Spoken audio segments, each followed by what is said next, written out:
जय हिंद दोस्तों, नमस्कार। मेरा नाम है योगेंद्र तिवारी। हम सभी लोग ईएमआरएस, पीजीटी और टीजीटी के आंसर की डिस्कस करने चल रहे हैं। यहाँ पर आप सभी लोगों को सभी क्वेश्चन की ऑथेंटिक आंसर की दी जाएगी। जो सबसे अच्छे आंसर हैं उनको आपको सेलेक्ट करके दिखाया जाएगा और साथ ही साथ इससे आप जो बच्चे पेपर भविष्य में देना चाहते हैं वो क्वेश्चन भी देख सकते हैं। बहुत अच्छे तरीके से इसको हम देखने वाले हैं, किस हिसाब से कौन कौन से क्वेश्चन पूछेंगे। पहला क्वेश्चन जरा देखिएगा, आपसे पूछा जा रहा है, who is the author of the book. एक किताब लिखी गई कौमी सितारे, जिस किताब को दिया गया साहित्य अकादमी फॉर 2025 बाल साहित्य पुरस्कार इन उर्दू लैंग्वेज। तो इसके लेखक कौन रहे हैं? गजनफर इकबाल रहे हैं। इसको ध्यान में रखिएगा। उर्दू, संस्कृत, हिंदी ये सब लैंग्वेजेस के पूछे जाते हैं।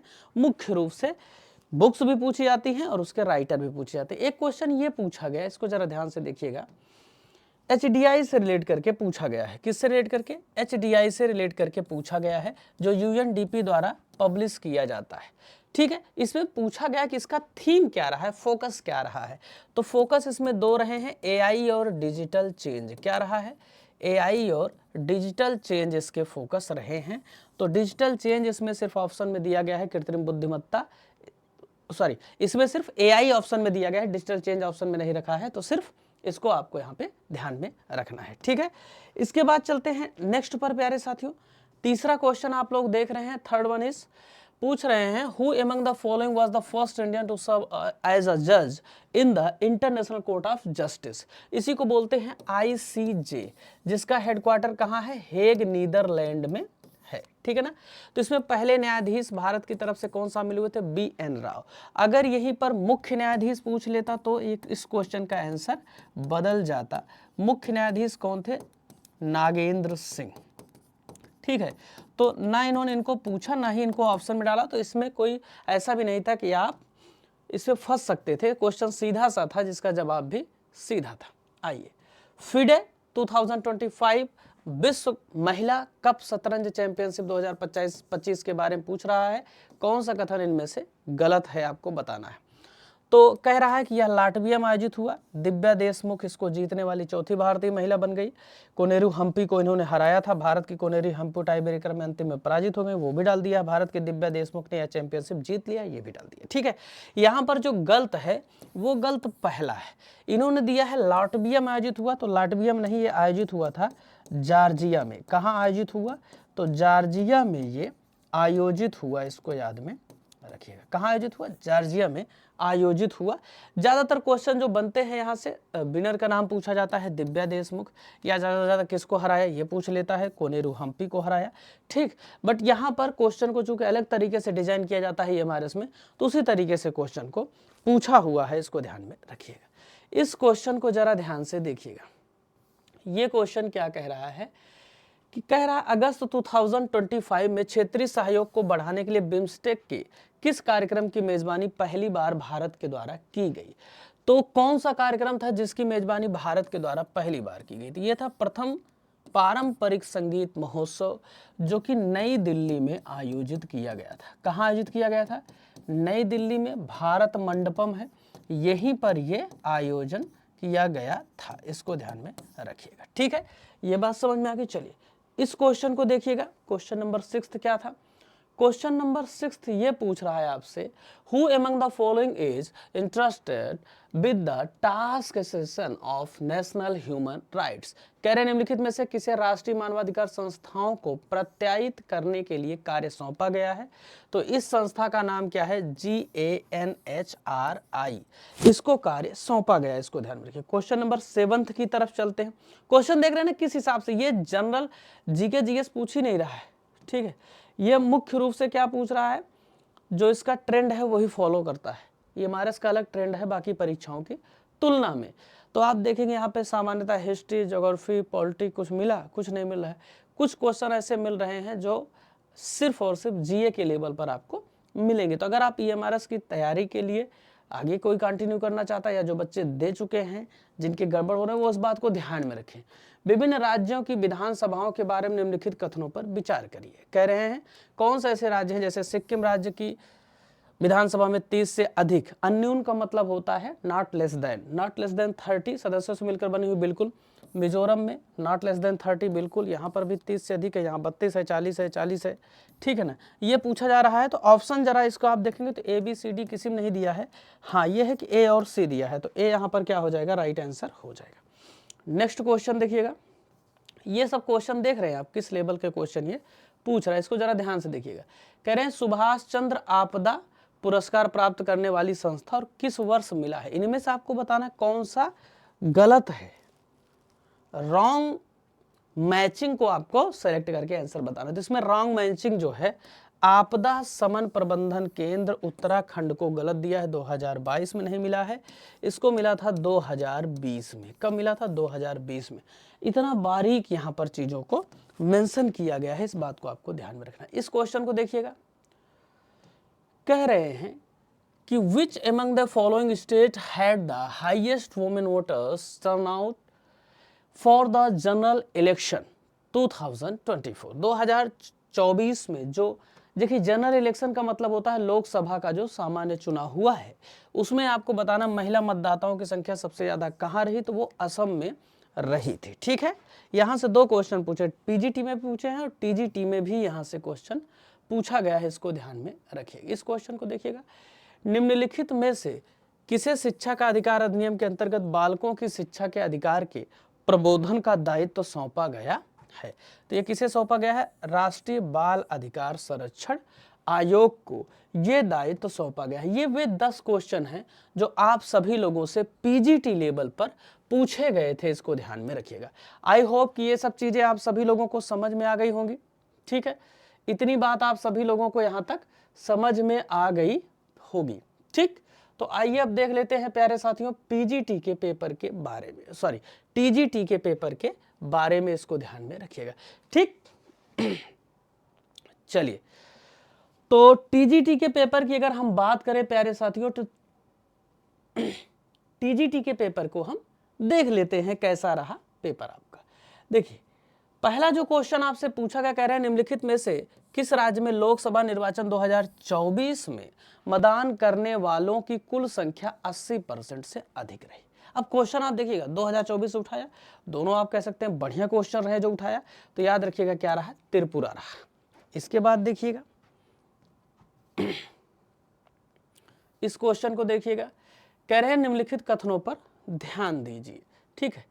ध्यान देना है FATF के बारे में। FATF आप देखते हैं जो फंडिंग होती है अलग अलग अंतर्राष्ट्रीय संस्थाओं के द्वारा देशों को ऋण दिया जाता है, ये नजर रखती है कि भाई आप इस पैसे का इस्तेमाल सही से कर रहे हैं नहीं कर रहे हैं, नहीं पता लगे आतंकी गतिविधियों में कर रहे हो जैसे पाकिस्तान करता है। तो वही पूछा गया है कि क्या FATF गंभीर कमियों वाले देशों को रेड लिस्ट की श्रेणी में रखता है जिसमें बहुत गंभीर कमी है, ठीक है, या तो रेड लिस्ट में ये नहीं रखता है, ठीक है, रेड लिस्ट इसके पास नहीं है, जारी नहीं करता है, ये ब्लैक लिस्ट कर देता है। FATF धन शोधन और आतंकी गतिविधियों के लिए वित्त पोषण को रोकने के प्रयास के क्रम में देशों को वर्धित निगरानी की ग्रे लिस्ट में रखता है, तो ग्रे लिस्ट में ये रखता है। सिर्फ यहाँ पे क्या सही हो जाएगा, B सही हो जाएगा। अब अगले क्वेश्चन को देखिएगा प्यारे साथियों, क्या कह रहे हैं,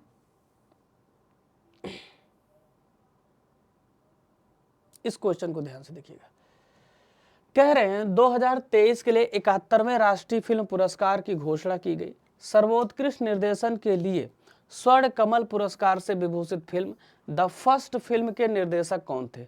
इसको स्वर्ण कमल अवार्ड दिया गया, द फर्स्ट फिल्म, इसके निर्देशक कौन थे, पीयूष ठाकुर, इसको ध्यान में रखिएगा, ठीक है, कौन थे, पीयूष ठाकुर, इसको याद में रखिएगा। इस क्वेश्चन को देखिएगा, राष्ट्रीय शिक्षा नीति 2020 के तहत राष्ट्रीय उच्चतर शिक्षा योग्यता रूपरेखा तैयार करने का कार्यभार किसको दिया गया है। तो इस कार्यभार को आप देखेंगे किसको दिया गया है प्यारे साथियों, तो GEC को ये कार्यभार दिया गया है, सामान्य शिक्षा परिषद को, ठीक। ये क्वेश्चन देख रहे कैसे कैसे क्वेश्चन, तो जो उसने बोला न्यू एजुकेशन पॉलिसी, NEP और इन सबसे संबंधित जो टॉपिक उसने बोला वहां से पूछा हुआ। निम्नलिखित में से किसकी नियुक्ति राज्य विशेष के राज्यपाल द्वारा की जाती है। एक पॉलिटी से भी क्वेश्चन उसने दे दिया कि राज्यपाल इनमें से किसको अपॉइंट करता है। पहला देखिए बनाया गया संबंधित राज्य के उच्च न्यायालय के न्यायाधीश को, तो न्यायाधीशों को राष्ट्रपति अपॉइंट करता है, ये गलत हो गया, ये जहां भी है उसको आप काट देंगे। अब हमारे पास दो ऑप्शन बच रहे हैं, संबंधित राज्य के जिला न्यायाधीश या संबंधित राज्य के महाधिवक्ता। तो दोनों क्या हो जाएंगे, यहाँ पे सही हो जाएंगे। इस क्वेश्चन को देखिएगा, ये क्वेश्चन क्या कह रहा है, साहित्य अकादमी द्वारा अंग्रेजी भाषा में बाल साहित्य पुरस्कार 2025 के लिए किस पुस्तक का चयन किया गया है। तो याद में रखिएगा, ये ऑप्शन नंबर 4 हो जाएगा, दक्षिण south Indian myths and fables retold. ठीक है, ये क्या हो जाएगा, राइट आंसर हो जाएगा।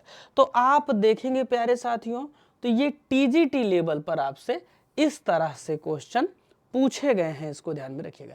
इस क्वेश्चन को देखिएगा जरा ध्यान से, कह रहे हैं विंबलडन लॉन टेनिस जो प्रतियोगिता हुई 2025 में, उसमें महिला एकल श्रेणी की विजेता कौन है। तो महिला एकल श्रेणी की विजेता हैं इगा स्विएटेक, ये पोलैंड की हैं, इन्होंने इसको, इस प्रतियोगिता को जीता है, इसको ध्यान में रखिएगा। ठीक है ना, अमांडा को इन्होंने हराया था, इसको ध्यान में रखना है। आगे देखिएगा, अंतरराष्ट्रीय अंतरात्मा दिवस इंटरनेशनल डे ऑफ कॉन्शियंस 2025 का सब्जेक्ट क्या था, आपसे पूछा है। ये दिवस कब मनाया जाता है, 5 अप्रैल को मनाया जाता है। कब, 5 अप्रैल को ये सेलिब्रेट किया जाता है। इसको जो थीम थी इस बार की, वो थीम थी लीव नो वन बिहाइंड, इसको ध्यान में रखिएगा, लीव नो वन बिहाइंड, इसको ध्यान में रखना है। ठीक है, इस क्वेश्चन को देखिएगा, क्वेश्चन नंबर 9, विश्व आर्थिक मंच द्वारा प्रकाशित वैश्विक जोखिम रिपोर्ट 2025 के अकॉर्डिंग किसे वर्तमान समय के शीर्षस्थ 5 वैश्विक जोखिमों में से एक माना गया है। कौन कह रहा है, विश्व आर्थिक मंच, वर्ल्ड इकोनॉमिक फोरम ने ये जारी करता है वैश्विक जोखिम रिपोर्ट। उसमें इसने 5 चीजों को बहुत इस तरीके से गलत बताया है इस समय के हिसाब से, इकोनॉमिकली जो अच्छी नहीं है। उसमें से एक है मिथ्या सूचना और दुष्प्रचार, इसको याद में रखिएगा, मिस इन्फॉर्मेशन एंड डिसइंफॉर्मेशन। इसको क्या कहा है इसने, बहुत गलत है, क्योंकि आज हमारे यहाँ डिजिटल जमाना है, एआई का जमाना है, मिस इन्फॉर्मेशन और डिसइंफॉर्मेशन कुछ भी करवा सकता है। इसीलिए कुछ भी कभी भी आपके पास आए तो उसकी एक बार जांच पड़ताल ऑफिशियली जरूर कर ले। क्वेश्चन नंबर 10 देखिएगा, आपसे क्या पूछा गया, ये टीजीटी का पेपर करवा रहा हूं, पीजीटी वाला पहले ही करवा दिया। इसको देखिए जरा, कह रहे हैं भारत में शिक्षा का अधिकार अधिनियम 2009 के तहत विद्यालयों में नामांकित बालकों के निष्कासन के संबंध में निम्नलिखित में से कौन सा तथ्य सही है। तो बताना है आपको कौन सा तथ्य इनमें से सही है। तो सही क्या है प्यारे साथियों, किसी भी बालक को 8वीं कक्षा की पढ़ाई पूरी करने तक विद्यालय से निष्कासित नहीं किया जाएगा, पहली बात हो गई। गैर सहायता प्राप्त निजी विद्यालयों में निष्कासन की अनुमति है, किंतु सरकारी विद्यालयों में 10वीं कक्षा तक के बालकों को निष्कासित नहीं किया जा सकता है। किसी भी बालक को आयु का प्रमाण पत्र नहीं होने के आधार के सिवाय बहिष्कृत नहीं किया जा सकता है। तो इस तरीके से आप सभी लोगों से ये 10 क्वेश्चन पूछे गए हैं, जरा ध्यान से समझिएगा। जो भी लोग आने वाले समय में पेपर देना चाहते हैं उनके लिए ये रामबाण है, इसको ध्यान में रखिएगा, रामबाण है, इसको आपको याद में रखना। समझ आ रहा है, नहीं समझ आ रहा? ठीक है, तो इसमें से क्या सही हो जाएगा प्यारे साथियों, सिर्फ और सिर्फ पहला ऑप्शन क्या है, सही है। ठीक, पहला ऑप्शन सही है। जिन लोगों का भी पेपर रहा, जिनका भी बढ़िया पेपर गया, अब उनके लिए टीयर 2 एक बड़ा चैलेंज है। टीयर 2 के हर्डल को पार करने के लिए टेक्स्ट बुक आप सभी लोगों के लिए लेकर आया है मात्र और मात्र ₹1 में ऐसा ऑप्शन जो आप सभी लोग ट्राई कर सकते हैं। सिर्फ इसमें ₹1 में आपको 2 डेज के लिए डेमो प्रोग्राम सेट किया गया, आप इसमें डेमो ले सकते हैं। साथ ही साथ आप टीयर 2 की तैयारी को बेहतरीन बना सकते हैं। दूसरे दिन के बाद आपसे जो लिया जाएगा टेक्स्ट बुक की तरफ से ओनली ₹369 लिए जाएंगे, ध्यान में रखिएगा, ₹369 लिए जाएंगे। और साथ ही साथ माय डियर फ्रेंड्स, आपको ये 3 मंथ के लिए कोर्स वैलिड रहेगा। 3 मंथ के लिए इन द सेंस ऑफ कि आप कोई भी तैयारी कर सकते हैं, टेक्स्ट बुक परिवार के साथ जुड़कर कोई भी तैयारी कर सकते हैं। सभी एग्जाम का एक्सेस आपको एक ही बार में मिल जाएगा। ठीक, साथ ही साथ EMRS टीयर 2 का भी आपको यहाँ पर मिल जाएगा। ठीक, आप इस कोर्स को परचेज कर सकते हैं, डिस्क्रिप्शन बॉक्स में लिंक दिया गया है, कूपन कोड योगी यूज कर सकते हैं, YO GI। किसी भी प्रकार की क्वेरी के लिए, PDF के लिए या सपोर्ट के लिए आपको कहीं भी चाहिए तो आप मेरे नंबर पर व्हाट्सअप कर सकते हैं 9335693009 पर। ठीक है, इस पर व्हाट्सअप करके अपना नाम और डिस्ट्रिक्ट लिखकर हमारे साथ जुड़ सकते हैं। बहुत बहुत धन्यवाद, थैंक यू वेरी मच, शुक्रिया।